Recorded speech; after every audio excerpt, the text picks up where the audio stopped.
Good evening money persons, welcome to daily money show number 992.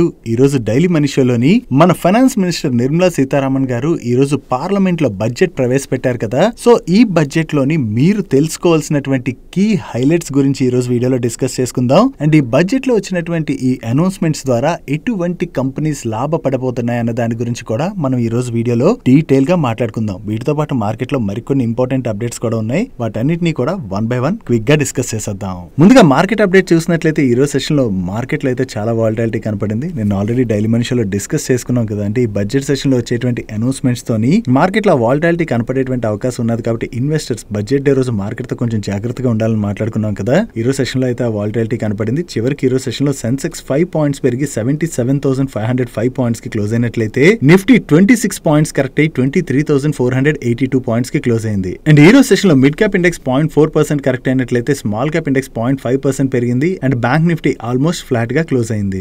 Now coming to budget key highlights. ఈసారి మన finance minister దగ్గర నుంచి వచ్చినటువంటి important announcement, new tax regime లోని up to 12 lakhs rupees వరకు ఎవరికైతే income ఉంటుందో వాళ్ళకి జీరో ట్యాక్స్ అనౌన్స్ చేశారు కదా. ఈ అనౌన్స్మెంట్ తోని చాలా మంది మిడిల్ క్లాస్ పీపుల్ పైన పెద్ద భారమే తగ్గినట్టుగా మనం అర్థం చేసుకోవచ్చు. నో ఈ జీరో ట్యాక్స్ అనౌన్స్ చేయడం వల్ల జనరల్ ఏం జరుగుతుంది, కన్జంప్షన్ అన్నది బాగా పెరుగుతుంది కదా. ఎందుకంటే మన పైన పడేటువంటి ఇన్కమ్ ట్యాక్స్ భారం తగ్గుతుంది. కాబట్టి ఆ మిగిలిన డబ్బుల్ని చాలా మంది ఖర్చు పెట్టేటువంటి అవకాశం ఉన్నది. సో ఓవరాల్ గా దీని వలన అర్బన్ ఏరియాస్ లోని కన్జంప్షన్ బాగా పెరుగుతుంది. కాబట్టి ఈ కన్జంప్షన్ థీమ్ లో ఉండేటువంటి కంపెనీస్ అన్ని కూడా దీని వలన లాభపడబోతున్నట్టుగా మనం అర్థం చేసుకోవచ్చు. ముందుగా అగ్రికల్చర్ సెక్టర్ లోని కీ హైలైట్స్ మనం మాట్లాడుకోవాలంటే ఈ సెక్టర్ లోని హై ఈల్డ్ ని జనరేట్ చేసేటువంటి సీడ్స్ ఉంటాయి కదా, వీటి గురించి అని చెప్పి నేషనల్ మిషన్ అనౌన్స్ చేయడం జరిగింది. సో దీని ద్వారా ఓవరాల్ గా సీడ్స్ మ్యానుఫ్యాక్చర్ చేసేటువంటి కంపెనీస్ లాభపడబోతున్నాయి. కాబట్టి దీనిలో మనం ముందుగా మాట్లాడుకోవాలంటే కావేరీ సీడ్స్ లాంటి కంపెనీ దీని వలన లాభపడబోతుంది. అండ్ కావేరీ సీడ్స్ తో పాటుగా రిమైనింగ్ సీడ్ మ్యానుఫ్యాక్చరర్స్ ఎవరైతే ఉంటారో వాళ్ళందరూ కూడా ఈ ప్రోగ్రామ్ ద్వారా బెనిఫిట్ పొందబోతున్నారు. వీటితో పాటు కాటన్ ఫార్మింగ్ లోని ప్రొడక్టివిటీని పెంచేందుకు 5 years మిషన్ ని కూడా అనౌన్స్ చేయడం జరిగింది. ఒకవేళ ఈ కాటన్ ఫార్మింగ్ లోని ప్రొడక్టివిటీ బాగా పెరిగిందనుకోండి, దాని ద్వారా టెక్స్టైల్ వాల్యూ చైన్ లో ఉన్నటువంటి కంపెనీస్ లైక్ ఇండోకౌంట్ ఇండస్ట్రీస్, వెల్స్పన్ ఇటువంటి కంపెనీస్ తో పాటు రిమైనింగ్ ఏవైతే కంపెనీస్ ఉన్నాయో వాటన్నిటికీ కూడా దీని ద్వారా బెనిఫిట్ కలగబోతుంది. వీటితో పాటు 1.7 crore ఫార్మర్స్ కోసం అగ్రి డిస్ట్రిక్ట్ ప్రోగ్రామ్ లో భాగంగా 100 districts అయితే డెవలప్ చేస్తామని, అండ్ అలాగే 7.7 crore farmer, fishermen and dairy farmers కి 5 lakh rupees వరకు టర్మ్ లోన్ ఫెసిలిటీని కూడా ఎన్హాన్స్ చేస్తున్నట్టుగా అనౌన్స్ చేశారు. సో ఈ టర్మ్ లోన్ ఫెసిలిటీని యూటిలైజ్ చేసుకోవడం ద్వారా ఫార్మర్స్ వాళ్ళు పంటలు పండించేటప్పుడు వాళ్ళకి అవసరమైనటువంటి ప్రొడక్ట్స్ కావచ్చు, ఎక్విప్మెంట్స్ కావచ్చు, ఇటువంటివన్నీ కొనుక్కోవాలంటే వాళ్ళకి ఈ టర్మ్ లోన్ ఫెసిలిటీ అయితే హెల్ప్ఫుల్ కానుంది. అండ్ వీటితో పాటు ప్రోటీన్ కంటెంట్ ని పెంచేందుకు గాను పల్సెస్ లైక్ కందిపప్పు, మినపప్పు, మసూర్ దాల్ వీటి యొక్క ప్రొడక్టివిటీని పెంచేందుకు గాను 6 year స్పెషల్ ఫోకస్ మిషన్ ని కూడా గవర్నమెంట్ లాంచ్ చేయడం జరిగింది. And second, MSME sector related గా కూడా కొన్ని కీ అనౌన్స్మెంట్స్ చేయడం జరిగింది. వీటిలోని ఫుట్వేర్ అండ్ లెదర్ సెక్టర్ లోని ఫోకస్ ప్రొడక్ట్ స్కీమ్ అయితే అనౌన్స్ చేశారు. ఈ స్కీమ్ ద్వారా ఓవరాల్ గా ఈ సెక్టర్ లోని 22 lakh పీపుల్ కి ఎంప్లాయ్మెంట్ జనరేట్ అవుతుందని, అండ్ దీని ద్వారా ఓవరాల్ గా 4 lakh crores turn over generate అయినట్లయితే 1.1 lakh crores ఎక్స్పోర్ట్ జరగబోతున్నట్టుగా అనౌన్స్ చేశారు. సో ఈ footwear and leather sector related గా వచ్చినటువంటి ఈ అనౌన్స్మెంట్ ఏదైతే ఉన్నదో ఇది Bata, Relaxo footwear, metro brands తో పాటుగా ఈ ఫుట్వేర్ వాల్యూ చైన్ లో ఉన్నటువంటి వేరియస్ కంపెనీస్ కి మనం పాజిటివ్ గా చూడొచ్చు. వీటితో పాటు మన కంట్రీలోని టాయ్స్ మ్యానుఫ్యాక్చరింగ్ అన్నది లాస్ట్ ఫ్యూ ఇయర్స్ గా బాగా పెరుగుతుంది. ఈవెన్ మన కంట్రీస్ నుంచి టాయ్స్ ఎక్స్పోర్ట్ కూడా బాగానే పెరుగుతున్నది. నౌ ఈ టాయ్స్ సెక్టర్ లోని కనపడుతున్నటువంటి భూమి ఏదైతే ఉన్నదో దాన్ని మరికొంత ఎన్హాన్స్ చేసేందుకు గాను ఈ టాయ్స్ సెక్టర్ లోని స్కిల్ డెవలప్మెంట్ తో పాటు మ్యానుఫ్యాక్చరింగ్ ఈకో సిస్టమ్ ను కూడా ఎన్హాన్స్ చేసేందుకు గాను టాయ్స్ సెక్టర్ రిలేటెడ్ గా కూడా కొన్ని మెజర్స్ అనౌన్స్ చేశారు. వీటి ద్వారా ఓవరాల్ గా ఈ టాయ్స్ సెక్టర్ లో ఉండేటువంటి కంపెనీస్ లైక్ ఓకే ప్లే తో పాటుగా రిమైనింగ్ ఏ కంపెనీస్ అయితే ఈ టాయ్స్ సెక్టర్ లో వాళ్ళ బిజినెస్ ను ఆపరేట్ చేస్తుంటారో వాళ్ళందరికీ కూడా పాజిటివ్ అవబోతున్నట్టుగా మనం చూడొచ్చు. అండ్ వీటితో పాటు ఫుడ్ ప్రాసెసింగ్ సెగ్మెంట్ ని సపోర్ట్ చేసేందుకు గాను బీహార్ లోని నేషనల్ ఇన్స్టిట్యూట్ ఆఫ్ ఫుడ్ టెక్నాలజీని ఎస్టాబ్లిష్ చేయబోతున్నట్టుగా, దీని ద్వారా ఓవరాల్ గా ఫుడ్ ప్రాసెసింగ్ సెక్టర్ లోని ఫార్మర్స్ ఇన్కమ్ ని పెంచడంతో పాటుగా ఇక్కడ కూడా యూత్ కి ఎంప్లాయ్మెంట్ జనరేట్ చేయబోతున్నట్టుగా వీళ్ళు షేర్ చేస్తున్నారు. సో ఓవరాల్ గా ఫుడ్ ప్రాసెసింగ్ సెక్టర్ గనక దాని వల్ల బాగా ఇంప్రూవ్ అయినట్లయితే ఈ ఫుడ్ ప్రాసెసింగ్ వాల్యూ చైన్ లో వర్క్ చేసేటువంటి companies like Hindustan foods, Gujarat Ambuja exports తో పాటుగా రిమైనింగ్ ఏ కంపెనీస్ అయితే ఫుడ్ ప్రాసెసింగ్ సెగ్మెంట్ లో బిజినెస్ ని ఆపరేట్ చేస్తుంటాయో వాళ్ళందరికీ కూడా ఇది బెనిఫిట్ కానుంది. వీటితో పాటు ఈ ఎంఎస్ఎంఈ సెగ్మెంట్ లోని బిజినెస్ ఆపరేట్ చేసేటువంటి కంపెనీస్ కి సపోర్ట్ చేసేందుకు గాను గవర్నమెంట్ వేరియస్ అదర్ స్కీమ్స్ ని కూడా అనౌన్స్ చేయడం జరిగింది. ఈ బడ్జెట్ రిలేటెడ్ గా మీరు తెలుసుకోవాల్సినటువంటి ఇటువంటి కీ హైలైట్స్ అన్నిటిని మీతో డీటెయిల్ గా షేర్ చేయడానికి మన మనీ పర్స్ టీమ్ ఏవైతే ఎఫర్ట్స్ పెడుతుందో ఆ ఎఫర్ట్స్ కనుక మీకు హెల్ప్ఫుల్ అవుతున్నట్లయితే ఈ వీడియోని మర్చిపోకుండా లైక్ చేయండి. అండ్ ఈ video me friends and family members helpful అవుతుంది అనుకుంటే వాళ్ళకి కూడా ఈ వీడియోని షేర్ చేయడం మర్చిపోకండి. అండ్ నెక్స్ట్ కీ అనౌన్స్మెంట్ కి వచ్చేసరికి people economy and innovation side government investment related గా అనౌన్స్ చేయడం జరిగింది. దీనిలో ముందుగా మనం చూసినట్లయితే ఐఐటీస్ యొక్క కెపాసిటీని ఎక్స్పాండ్ చేయబోతున్నట్టుగా అనౌన్స్ చేయడం జరిగింది. సో ఈ ఐఐటీస్ కెపాసిటీ ఎక్స్పాన్షన్ చేసినట్లయితే ప్రాజెక్ట్ కన్సల్టెన్సీ సర్వీసెస్ ప్రొవైడ్ చేసేటువంటి ఎన్బిసిసి లాంటి కంపెనీకి ఇది మనం పాజిటివ్ గా చూడొచ్చు. ప్రీవియస్ గా కూడా మీలో చాలా మంది డైలీ మనిషిని ఫాలో అయినట్లయితే ఈ ఎన్బిసిసి నుంచి వచ్చేటువంటి అప్డేట్స్ చూసే ఉంటారు కదా. వీళ్ళకి ఆల్రెడీ వేరియస్ ఐఐటి క్యాంపసెస్ ని డెవలప్ చేసేందుకు గాను ఆర్డర్స్ అయితే విన్ అవుతూ ఉంటారు. ఇప్పుడు అగైన్ ఐఐటి క్యాంపస్ యొక్క కెపాసిటీస్ ని పెంచుతా ఉంటున్నారు కాబట్టి ఫ్యూచర్ లో కూడా వీళ్ళకి ఆర్డర్స్ వచ్చేటువంటి అవకాశం ఉంది. వీటితో పాటు మన కంట్రీలోని క్యాన్సర్ కేసులు అయితే కంటిన్యూస్ గా పెరుగుతున్నాయి కదా. సో ఈ క్యాన్సర్ పేషెంట్స్ రిలేటెడ్ గా డిస్ట్రిక్ట్ హాస్పిటల్స్ లోని డే కేర్ క్యాన్సర్ సెంటర్స్ ని లాంచ్ చేయబోతున్నట్టుగా కూడా అనౌన్స్ చేశారు. సో ఇది క్యాన్సర్ పేషెంట్స్ కి కొంతవరకు మనం రిలీఫ్ గా చూడొచ్చు. అండ్ వీటితో పాటు భారతీయ భాషా పుస్తక్ స్కీమ్ ని కూడా అనౌన్స్ చేయడం జరిగింది. దీనిలో భాగంగా schools and higher educational institutions ఉంటాయి కదా, వీటిలోని మన ఇండియన్ లాంగ్వేజ్ బుక్స్ యొక్క డిజిటల్ ఫామ్ ని కూడా ప్రొవైడ్ చేయబోతున్నట్టుగా షేర్ చేశారు. సో ఈ భారతీయ భాషా పుస్తక్ స్కీమ్ లో భాగంగా ఎస్చాంద్ లాంటి కంపెనీకి బెనిఫిట్ కలిగేటువంటి అవకాశం ఉన్నది. అండ్ నెక్స్ట్ మనం చూసినట్లయితే ప్రతి కంట్రీ కూడా వాళ్ళ ఓన్ ఏఐ అదే ఆర్టిఫిషియల్ ఇంటెలిజెన్స్ రిలేటెడ్ గా వర్క్ చేస్తున్నాయి కదా. సో ఈ ఆర్టిఫిషియల్ ఇంటెలిజెన్స్ ఎడ్యుకేషన్ రిలేటెడ్ గా టోటల్ గా 500 crores స్పెండ్ చేసి సెంటర్ ఆఫ్ ఎక్సలెన్స్ ని సెటప్ చేయబోతున్నట్టుగా కూడా అనౌన్స్ చేశారు. అండ్ దీంతో పాటుగా రీసెంట్ గానే మన యూనియన్ మినిస్టర్ అయినటువంటి అశ్విని వైష్ణవ్ గారు కూడా అనౌన్స్ చేశారు కదా, నెక్స్ట్ 6 to 8 months లోనే మన ఇండియా ఓన్ ఏఐ లాంచ్ చేయబోతున్నట్టుగా. సో ఏఐ రిలేటెడ్ గా అయితే గవర్నమెంట్ ఫుల్ ఫ్లెజ్డ్ గా ఫోకస్ చేస్తున్నట్టుగా దీన్ని బట్టి మనం అర్థం చేసుకోవచ్చు. నెక్స్ట్ రూరల్ ఏరియాస్ లోని government secondary schools and primary health centres ఉంటాయి కదా, వీటిలోని బ్రాడ్ బ్యాండ్ కనెక్టివిటీని ప్రొవైడ్ చేయబోతున్నట్టుగా కూడా అనౌన్స్ చేశారు. సో ఈ బ్రాడ్ బ్యాండ్ కనెక్టివిటీని ప్రొవైడ్ చేయాలంటే టోటల్ గా టెలికాం ఎక్విప్మెంట్స్ వాటి యూసేజ్ అన్నది ఇక్కడ పెరుగుతుంది కదా. సో దీని ద్వారా టెలికాం ఎక్విప్మెంట్స్ అవి సప్లై చేసేటువంటి కంపెనీస్ లైక్ తేజస్ నెట్వర్క్ కావచ్చు, హెచ్ఎఫ్సిఎల్ కావచ్చు, స్టెర్లైట్ టెక్నాలజీస్ కావచ్చు, ఇటువంటి కంపెనీస్ లాభపడనున్నాయి. అండ్ బ్రాడ్ బ్యాండ్ కనెక్టివిటీ ఇచ్చారనుకోండి, వాటి ద్వారా జియో, భారతి ఎయిర్టెల్ అండ్ వోడాఫోన్ ఐడియా లాంటి కంపెనీస్ కూడా బెనిఫిట్ పొందనున్నాయి. Next medical education expansion related గా అండ్ అలాగే online platform workers welfare related గా కూడా కొన్ని స్కీమ్స్ ని అనౌన్స్ చేశారు. వాటిని ఇక్కడ స్క్రీన్ పై మీరు చూడొచ్చు. నెక్స్ట్ వేరే స్టేట్స్ లోని ఇన్ఫ్రాస్ట్రక్చర్ ని డెవలప్ చేయాలంటే అక్కడ స్టేట్స్ కి సపోర్ట్ కావాలి కదా.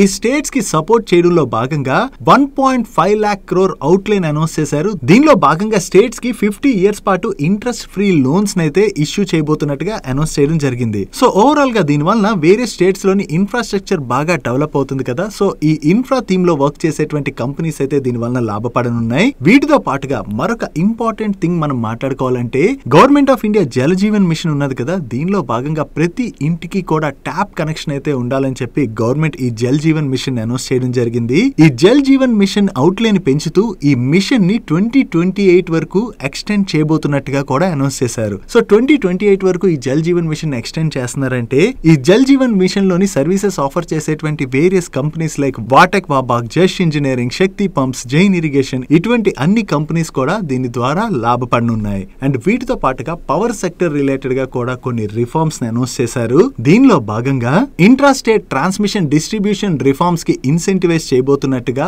అండ్ అలాగే ఈ రిఫార్మ్స్ రిలేటెడ్ గా స్టేట్స్ కి వాళ్ళ టోటల్ జీడిపి ఉంటుంది కదా, ఈ జీడిపి లోని 0.5% ఎడిషనల్ బారోయింగ్ కూడా అందించబోతున్నట్టుగా అనౌన్స్ చేయడం జరిగింది. సో దీని ద్వారా పవర్ సెక్టర్ లో వర్క్ చేసేటువంటి companies like power grid, NTPC, Adani transmission లాంటి కంపెనీస్ అయితే బెనిఫిట్ పొందబోతున్నాయి. నెక్స్ట్ సిటీస్ ని గ్రోత్ హబ్స్ గా మార్చబోతున్నట్లుగా దీనిలో భాగంగా సిటీస్ ని రీడెవలప్ చేయడమే కాకుండా అక్కడ వాటర్ అండ్ శానిటేషన్ రిలేటెడ్ గా కూడా వర్క్ చేయించేందుకు గాను 1 lakh crores urban challenge fund ని అనౌన్స్ చేయడం జరిగింది. సో ఈ సిటీ రీడెవలప్మెంట్ రిలేటెడ్ గా వర్క్ చేసేటువంటి ఇన్ఫ్రా కంపెనీస్ ఉంటాయి కదా, దీని ద్వారా ఆ కంపెనీస్ లాభపడనున్నాయి. అండ్ వీటితో పాటుగా మారిటైమ్ డెవలప్మెంట్ ఫండ్ కూడా అనౌన్స్ చేయడం జరిగింది. దీనిలో భాగంగా ports and private sector companies కి 25,000 crores worth long term financing solutions ని అనౌన్స్ చేయడం జరిగింది. టోటల్ గా దీనికి గవర్నమెంట్ 49% కంట్రిబ్యూట్ చేయబోతున్నట్లయితే remaining ports and private sector companies అయితే కంట్రిబ్యూట్ చేయవలసి ఉన్నది. సో ఈ మారిటైమ్ డెవలప్మెంట్ ఫండ్ ద్వారా ఇందులో ఆపరేట్ చేసేటువంటి కంపెనీస్ లాభపడనున్నాయి. అండ్ నెక్స్ట్ వచ్చినటువంటి కీ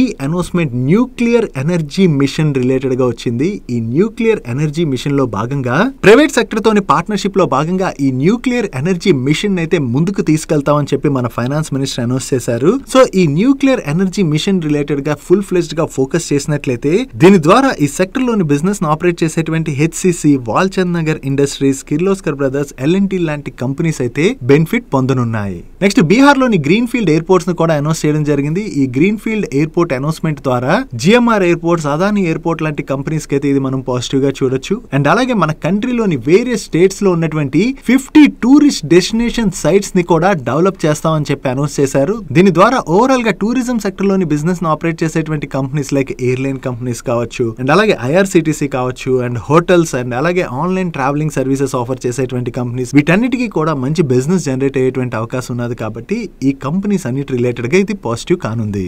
వీటితో పాటు నేషనల్ జియోస్పాషియల్ మిషన్ ని కూడా అనౌన్స్ చేశారు. దీని ద్వారా జియోస్పాషియల్ ఇన్ఫ్రాస్ట్రక్చర్ అయితే డెవలప్ చేయబోతున్నట్టుగా షేర్ చేస్తున్నారు. సో ఈ నేషనల్ జియోస్పాషియల్ మిషన్ ద్వారా జియోస్పాషియల్ సర్వీసెస్ ప్రొవైడ్ చేసేటువంటి map my India, genesis international లాంటి కంపెనీస్ అయితే లాభపడనున్నాయి. నెక్స్ట్ ఫైనాన్షియల్ సెక్టర్ రిలేటెడ్ గా తీసుకొచ్చినటువంటి ఇంపార్టెంట్ రిఫార్మ్స్ మనం చూసినట్లయితే ఇన్సూరెన్స్ సెక్టర్ లోని ఎఫ్డిఐ లిమిట్ ని పెంచబోతున్నట్టుగా చాలా రోజుల నుంచి మార్కెట్ ఎక్స్పెక్ట్ చేస్తుంది కదా. ఈ ఎఫ్డిఐ లిమిట్ ని 74% నుంచి 100% కి పెంచుతున్నట్టుగా అనౌన్స్ చేశారు. ఇది ఓవరాల్ గా ఇన్సూరెన్స్ సెక్టర్ రిలేటెడ్ గా మనం పాజిటివ్ గా చూడొచ్చు. దీంతో పాటుగా గవర్నమెంట్ సెంట్రల్ కేవైసీ రిజిస్ట్రీని 2025 లోని రోల్ అవుట్ చేయబోతున్నట్టుగా కూడా అనౌన్స్ చేయడం జరిగింది. అండ్ నెక్స్ట్ ట్యాక్స్ రిఫార్మ్స్ అయితే అనౌన్స్ చేయడం జరిగింది. దీనిలో భాగంగా న్యూ ఇన్కమ్ ట్యాక్స్ బిల్ అయితే ఇంట్రడ్యూస్ చేయబోతున్నట్టుగా మన ఫైనాన్స్ మినిస్టర్ అనౌన్స్ చేశారు. ఈ పర్సనల్ ట్యాక్స్ లోని న్యూ ట్యాక్స్ రిజిమ్ లోని ఏవైతే చేంజెస్ తీసుకొచ్చారో ఆ చేంజెస్ రిలేటెడ్ గా ఆల్రెడీ మన ఛానల్లోని ఫుల్ ఫ్లెజ్డ్ వీడియోని రికార్డ్ చేసి రిలీజ్ చేసాం. అండ్ ఈ పర్సనల్ ట్యాక్స్ చేంజెస్ చేసిన తర్వాత కూడా మీకు ఏ ట్యాక్స్ రిజిమ్ బెటర్, అంటే న్యూ ట్యాక్స్ రిజిమ్ బెటరా, ఓల్డ్ ట్యాక్స్ రిజిమ్ బెటరా అన్నది మీ అంతటా మీరే క్యాలిక్యులేట్ చేసుకోవడానికి ఒక క్యాలిక్యులేటర్ కూడా ఆ వీడియోతోనైతే ప్రొవైడ్ చేయడం జరిగింది. ఒకసారి ఈ రోజు ఆ వీడియోని రిఫర్ చేయడానికి ప్రయత్నించండి. ఆ వీడియోని రిఫర్ చేసినట్లయితే మీకు ఓల్డ్ ట్యాక్స్ బెటరా లేదా న్యూ ట్యాక్స్ బెటరా అని ఒక క్లారిటీ అయితే వచ్చేస్తుంది. సో ఆల్రెడీ ఈ పర్సనల్ ట్యాక్స్ రిఫార్మ్స్ రిలేటెడ్ గా ఫుల్ ఫ్లెజ్డ్ వీడియోని రిలీజ్ చేసాం కాబట్టి ఆ పర్సనల్ ట్యాక్స్ రిఫార్మ్స్ అయితే ఈ వీడియోలోని కవర్ చేయట్లేదు. అదే ఇండైరెక్ట్ ట్యాక్స్ ప్రపోజల్స్ విషయంకి వచ్చేసరికి వేరియస్ ప్రొడక్ట్స్ పైన బేసిక్ కస్టమ్ డ్యూటీ ఉంటుంది కదా. ఈ బేసిక్ కస్టమ్ డ్యూటీని అయితే రెడ్యూస్ చేయడం జరిగింది. దీనిలోని ఎల్ఈడి, ఎల్సిడి టీవీస్ అండ్ అలాగే ఈవీస్, మొబైల్ ఫోన్స్ లో యూజ్ చేసేటువంటి లిథియం అయాన్ బ్యాటరీస్ యొక్క క్యాపిటల్ గూడ్స్ ఉంటాయి కదా. ఈ క్యాపిటల్ గూడ్స్ రిలేటెడ్ గా, టెక్స్టైల్ యొక్క లూమ్స్ రిలేటెడ్ గా బేసిక్ కస్టమ్ డ్యూటీని అయితే తగ్గించారు. దీనిలో మీకు ఇక్కడ ఒక డాక్యుమెంట్ కనబడుతుంది కదా. ఈ డాక్యుమెంట్ లోని ఏ ప్రొడక్ట్స్ పైన బేసిక్ కస్టమ్ డ్యూటీని నీల్ చేశారన్నది మీరు ఇక్కడ స్క్రీన్ పై చూడొచ్చు. ఈ డాక్యుమెంట్ ని ఈ రోజు మన టెలిగ్రామ్ ఛానల్ లో షేర్ చేస్తాను, మీరు అక్కడ డౌన్లోడ్ చేసుకోవచ్చు. Lithium ion battery capital goods related గా బేసిక్ కస్టమ్ డ్యూటీని తగ్గించారు కదా. దీని ద్వారా ఈ బ్యాటరీస్ మ్యానుఫ్యాక్చర్ చేసేటువంటి అమర్ రాజా, ఎక్సైడ్ లాంటి కంపెనీస్ కి బెనిఫిట్. అండ్ అంతేకాకుండా ఈ బ్యాటరీస్ అవైలబిలిటీ అది బాగా పెరిగింది అనుకోండి, దాని ద్వారా ఈవీ మ్యానుఫ్యాక్చరర్స్ కి కూడా బెనిఫిట్ అవబోతున్నట్టుగా మనం అర్థం చేసుకోవచ్చు. అండ్ కొన్ని రకాల టెక్స్టైల్ ప్రొడక్ట్స్ పైన కూడా బేసిక్ కస్టమ్ డ్యూటీని తగ్గించారు కాబట్టి దాని ద్వారా టెక్స్టైల్ కంపెనీస్ బెనిఫిట్ పొందబోతున్నాయి. అండ్ అలాగే ఎల్ఈడి, ఎల్సిడి టీవీస్, కొన్ని ప్యానల్స్ పైన కూడా కస్టమ్ డ్యూటీని తగ్గించారు. వీటి ద్వారా ఈ ఎలక్ట్రానిక్స్ మ్యానుఫ్యాక్చర్ చేసేటువంటి కంపెనీస్ లైక్ డిక్సన్ టెక్నాలజీస్ తో పాటుగా వేరియస్ అదర్ ఏ కంపెనీస్ అయితే ఎలక్ట్రానిక్స్ ని మ్యానుఫ్యాక్చర్ చేస్తుంటాయో ఆ కంపెనీస్ అన్ని కూడా దీని ద్వారా బెనిఫిట్ పొందబోతున్నాయి. వీటితో పాటు ships and railway goods maintenance and repair services ని ప్రమోట్ చేసేందుకు గాను 10 years పాటు వాటికి యూజ్ అయ్యేటువంటి గూడ్స్ పైన కూడా బేసిక్ కస్టమ్ డ్యూటీని తగ్గించారు. ఇది ఓవరాల్ గా షిప్ రిపేర్స్ రిలేటెడ్ గా అది వర్క్ చేసేటువంటి కంపెనీస్ లైక్ స్వాన్ డిఫెన్స్ ఉన్నది కదా, ఇటువంటి కంపెనీకి చాలా బెనిఫిట్ కానున్నది. వీటితో పాటుగా హ్యాండీక్రాఫ్ట్ అండ్ లెదర్ సెక్టర్స్ లో కూడా డ్యూటీ ఫ్రీ ఇంపోర్ట్స్ అనౌన్స్ చేశారు. దీని ద్వారా ఈ సెక్టర్ లో ఉండేటువంటి కంపెనీస్ బెనిఫిట్ పొందబోతున్నాయి. అండ్ వీటితో పాటు 36 life saving drugs and medicines కి కూడా కస్టమ్ డ్యూటీ ఎగ్జంప్షన్ ఇవ్వడం జరిగింది.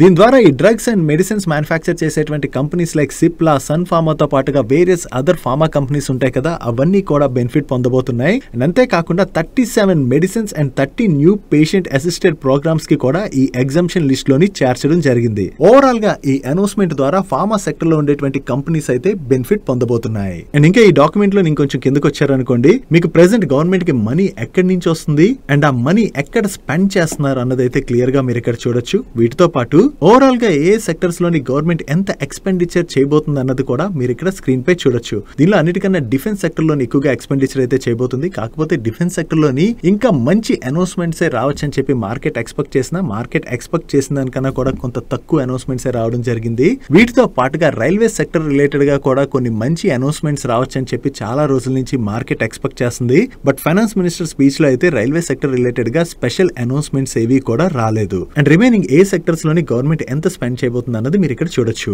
ఓవరాల్ గా ఈ బడ్జెట్ లో వచ్చినటువంటి కీ అనౌన్స్మెంట్స్ అయితే ఇవి. దీని ద్వారా లాభపడేటువంటి కంపెనీస్ గురించి కూడా మనం మాట్లాడుకున్నాం కదా. సో మేము షేర్ చేసిన ఇన్ఫర్మేషన్ కనుక మీకు హెల్ప్ఫుల్ అయినట్లయితే వీడియోని అయితే లైక్ చేయడానికి ప్రయత్నించండి. And me friends and family members కి బడ్జెట్ రిలేటెడ్ గా క్లియర్ గా ఎవరైనా తెలుసుకోవాలనుకున్నట్లయితే వాళ్ళకైతే ఈ వీడియోని షేర్ చేయండి. అండ్ ఇప్పటి వరకు బడ్జెట్ లో వచ్చినటువంటి పాజిటివ్ అనౌన్స్మెంట్స్ గురించి మనం మాట్లాడుకున్నాం కదా, కానీ బడ్జెట్ లోని ఒక షాకింగ్ అనౌన్స్మెంట్ అయితే వచ్చింది. మార్కెట్ ఇంకా దాన్ని ఐడెంటిఫై చేయలేనట్టుంది. ఈ బడ్జెట్ లోని మన ఫైనాన్స్ మినిస్టర్ బయటికి చెప్పినటువంటి అనౌన్స్మెంట్ ఏంటంటే, చాలా మంది యూనిట్ లింక్డ్ ఇన్సూరెన్స్ పాలసీస్ ని కొనుక్కుంటుంటారు కదా. ఈ యూనిట్ లింక్ ఇన్సూరెన్స్ పాలసీస్ ని రిడమ్షన్ చేసిన తర్వాత మనకి దానిపైన ఎంతైతే గెయిన్ వస్తుందో ఆ గెయిన్ పైన ట్యాక్స్ ఎగ్జంప్షన్ ఉండేది కదా, ఆ ట్యాక్స్ ఎగ్జంప్షన్ తీసేసి ప్రెసెంట్ మనకి క్యాపిటల్ గెయిన్ ట్యాక్స్ ఏదైతే అప్లికేబుల్ ఉన్నదో అదే క్యాపిటల్ గెయిన్ ట్యాక్స్ అయితే యూనిట్ లింక్డ్ ఇన్సూరెన్స్ పాలసీస్ పైన వచ్చేటువంటి ప్రాఫిట్ పైన అప్లికేబుల్ అవబోతున్నట్టుగా అనౌన్స్ చేశారు. సో దీని ద్వారా ఎవరైతే యూనిట్ లింక్డ్ ఇన్సూరెన్స్ పాలసీస్ లోని ఆల్రెడీ ఇన్వెస్ట్ చేసి ఉంటారో వాళ్ళకైతే ఇది మనం నెగిటివ్ గానే చూడొచ్చు. వాళ్ళతో పాటుగా ఇన్సూరెన్స్ కంపెనీస్ రిలేటెడ్ గా కూడా మనం ఇది నెగిటివ్ గానే చూడాలి. ఎందుకంటే కూడా వచ్చేటువంటి గెయిన్ పైన క్యాపిటల్ గెయిన్ ట్యాక్స్ ని విధిస్తున్నారంటే దాని ద్వారా ఫ్యూచర్ లోని యూనిట్ లింక్డ్ ఇన్సూరెన్స్ పాలసీస్ కొనేటువంటి వాళ్ళ సంఖ్య తగ్గిపోతుంది కదా. దీనివల్ల ఇన్సూరెన్స్ కంపెనీస్ అయితే ఇంపాక్ట్ అవనున్నాయి. నెక్స్ట్ నిన్న సెబీ చీఫ్ అయినటువంటి మాధవి పూరి గారి దగ్గర నుంచి కొన్ని ఇంట్రెస్టింగ్ కామెంట్స్ అయితే వచ్చాయి. ఇప్పటి వరకు మనం మ్యూచువల్ ఫండ్స్ లో ఇన్వెస్ట్ చేస్తుంటాం కదా. మ్యూచువల్ ఫండ్స్ లో ఇన్వెస్ట్ చేసినప్పుడు ఏమవుతుంది, మనకి ఆ ఫండ్ లోని యూనిట్స్ అన్నవి అలర్ట్ అవుతాయి. కాకపోతే సెబీ ఫ్యూచర్ లోని మ్యూచువల్ ఫండ్ తో పాటుగా టర్మ్ లైఫ్ ఇన్సూరెన్స్ ఉంటుంది కదా, ఈ రెండిటి కాంబోలోని న్యూ ప్రొడక్ట్ ని లాంచ్ చేయడానికి వర్క్ చేస్తున్నదని, దీని రిలేటెడ్ గా ప్రపోజల్ కన్సల్టేషన్ పేపర్ అయితే త్వరలోనే సెబీ రిలీజ్ చేయబోతున్నట్టుగా ఆవిడ అనౌన్స్ చేయడం జరిగింది. సో ఈ కాంబో ప్రొడక్ట్ అసలు ఎలా ఉంటది అన్నది మనం ఇప్పుడే చెప్పలేం. వన్స్ కన్సల్టేషన్ పేపర్ ని రిలీజ్ చేసిన తర్వాత అప్రూవల్ అయ్యి కాంబో ప్రొడక్ట్ ని మ్యూచువల్ ఫండ్ కంపెనీస్ లాంచ్ చేశాయి అనుకోండి, అప్పుడు దీని రిలేటెడ్ గా మనకి ఫుల్ ఫ్లెజ్డ్ గా క్లారిటీ వస్తుంది. అంటే మ్యూచువల్ ఫండ్ ఇన్వెస్ట్మెంట్ ని అండ్ ఇన్సూరెన్స్ ప్రొడక్ట్ ని ఎలా మిక్స్ చేస్తారు అన్నది మనం చూడవలసింది. అది చూసిన తర్వాత ఫర్దర్ గా మనకి దాని రిలేటెడ్ గా అడ్వాంటేజ్ అనుకోండి అప్పుడు తీసుకోవచ్చు తప్ప, otherwise generally insurance and investment అయితే మనం మిక్స్ చేసి చూడడం కరెక్ట్ కాదు. జనరల్లీ ఇన్సూరెన్స్ ని మనం సపరేట్ గా తీసుకోవాలి అండ్ ఇన్వెస్ట్మెంట్ ని సపరేట్ గా చూడాలి. రెండు మిక్స్ చేసి చూసినప్పుడు మనకి ఏమవుతుందంటే రెండింటి ద్వారా కూడా మనకి ఫుల్ ఫ్లెజ్డ్ బెనిఫిట్స్ అయితే రావు. సో కొత్త ప్రోడక్ట్ అయితే ఇప్పుడు లాంచ్ చేస్తామని చెప్తున్నారు కదా, వన్స్ లాంచ్ అయిన తర్వాత అది ఎలా ఉంటుంది అన్నది మనం చూద్దాం. That's it for today's daily మనిషి గైస్. ఈ రోజు డైలీ మనిషిలో మేము షేర్ చేసిన ఇన్ఫర్మేషన్ మీకు నచ్చినట్లయితే ఈ వీడియోని లైక్ చేయండి అండ్ ఈ video me friends and family members helpful అవుతుంటే ఈ వీడియోని వాళ్ళకి షేర్ చేయండి. అండ్ మీరు ఇదే ఫస్ట్ టైం మన మనీ పర్స్ ఛానల్కి వచ్చి ఛానల్ ఇంకా సబ్స్క్రైబ్ చేసుకోలేనట్లయితే ఇక్కడున్న ఛానల్ లోగో మీద క్లిక్ చేసి ఛానల్ సబ్స్క్రైబ్ చేసుకుంటూ పక్కనున్న బెల్ ఐకాన్ లోని ఆల్ నోటిఫికేషన్స్ యాక్టివేట్ చేసుకోండి. నేను చంద్రశేఖర్ పత్రి మరొక ఇంట్రెస్టింగ్ వీడియోతో కలుద్దాం. Good night and happy weekend.